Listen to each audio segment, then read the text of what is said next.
La rencontre d'aujourd'hui s'inscrit dans le cadre d'une série de rencontres organisées par le groupe Caisse de dépôt et de gestion depuis 2019 à l'occasion de la célébration de 60 ans d'existence de la CDG.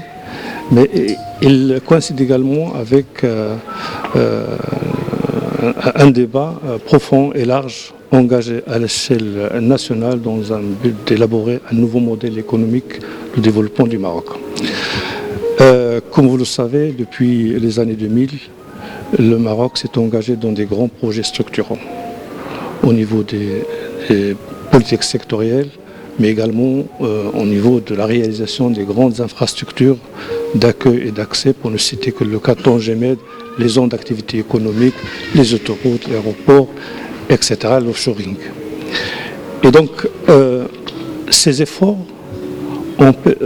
ils sont le fruit d'un effort important en termes d'investissement. Le taux d'investissement réalisé durant ces 20 dernières années dépasse les 31%. C'est l'un des taux les plus élevés si on compare avec les pays émergents. Mais en parallèle, nous constatons que le taux de croissance économique ne dépasse pas en moyenne 3,5%. Il est en deçà des taux de croissance réalisés par les pays qui ont réussi leur émergence. Donc la question qui se pose aujourd'hui, c'est pourquoi cette contradiction? D'un côté, un effort d'investissement, d'un autre côté, le taux de croissance n'est pas au niveau souhaité.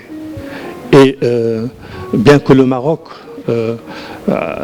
a consenti des efforts et avec une politique volontariste sous la conduite éclairée de Sa Majesté, que Dieu l'assiste, on n'a pas atteint l'objectif escompté en termes de création de valeur, en termes de création d'emplois, pour répondre aux aspirations de la jeunesse et en termes d'accès à l'emploi. Et donc le débat d'aujourd'hui, qui va être animé par des experts internationaux et des experts nationaux, va se pencher sur cette problématique pour expliquer cette contradiction, mais également pour réfléchir sur les actions concrètes à entreprendre pour favoriser la synergie entre les différentes politiques sectorielles et en même temps la coopération et la synergie entre les différents acteurs publics et privés.